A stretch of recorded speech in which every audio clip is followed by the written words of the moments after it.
17 महीने की जेल काटकर बाहर निकले दिल्ली के पूर्व उप मुख्यमंत्री मनीष सिसोदिया ने सबसे पहले मंदिर, फिर राजघाट और अंत में पार्टी मुख्यालय पहुंचकर जनता को संबोधित किया। उन्होंने कहा कि मुझे मिली यह जमानत आगामी विधानसभा चुनाव में बीजेपी की जमानत जब्त करने वाली है।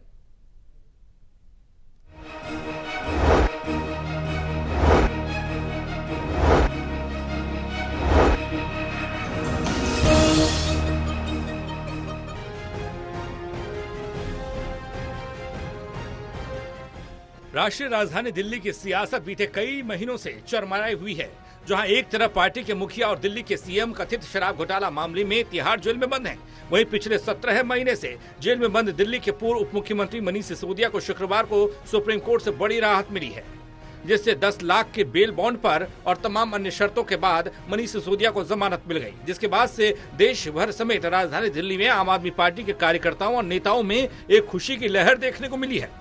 जेल से बाहर आने के बाद शनिवार को सबसे पहले सिसोदिया दिल्ली के कनॉट प्लेस स्थित प्राचीन हनुमान मंदिर पहुंचे, जहां उनके साथ संजय सिंह, सौरभ भारद्वाज, आतिशी समेत उनके परिवार के सदस्य मौजूद थे। इसके तुरंत बाद राजघाट पहुंचकर उन्होंने महात्मा गांधी को नमन किया और अंत में पार्टी मुख्यालय पहुंचकर जनता को संबोधित किया। बीजेपी पर करारा तंज कसा।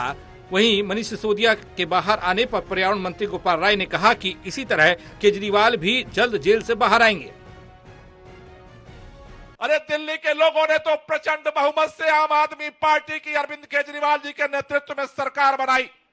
अरविंद केजरीवाल जी के नेतृत्व में आम आदमी पार्टी की सरकार ने दिलो जान से दिल्ली के लोगों के लिए काम किया।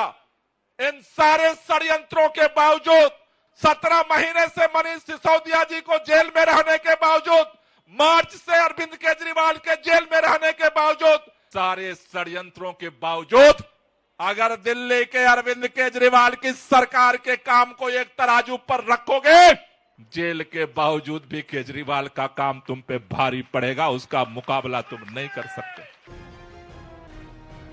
हनुमान मंदिर और राजघाट से पार्टी मुख्यालय आने के बाद मनीष सिसोदिया ने पार्टी के सभी कार्यकर्ताओं को संबोधित किया और सभी ने सिसोदिया का जोरदार स्वागत किया। नारेबाजी हुई और तालियां बजी। इस दौरान पार्टी के सभी दिग्गज नेतागण, विधायक, कार्यकर्ता और सैकड़ों समर्थक पार्टी मुख्यालय में सिसोदिया के स्वागत के लिए जुटे और बड़े बड़े होर्डिंग सत्यमेव जयते के पोस्टर के साथ जुटे। सिसोदिया का स्वागत हुआ। स्टेज पर मौजूद सीनियर लीडर्स में से गोपाल राय ने सबसे पहले भाषण दिया, जिसके बाद विधायक दुर्गेश पाठक ने मंच पर मनीष सिसोदिया को आमंत्रित किया। पूरे गर्मजोशी के साथ सभी समर्थकों ने मनीष सिसोदिया का मंच पर स्वागत किया। केजरीवाल जी का नाम आज ईमानदारी का प्रतीक बन गया पूरे देश में, और भारतीय जनता पार्टी इतनी अपने आप को कहते हैं दुनिया की सबसे बड़ी पार्टी होने के बावजूद एक राज्य में एक उदाहरण नहीं पेश कर पाई कि उस राज्य में काम ईमानदारी से हो रहा है और काम हो रहा है। उस छवि को बिगाड़ने के लिए ये सारा षड्यंत्र, सारे कुचक्र रचे जा रहे हैं, उस अरविंद केजरीवाल जी की ईमानदारी की छवि को बिगाड़ने के लिए। लेकिन जनता जानती है, जनता के दिल के दरवाजे खुले हुए हैं।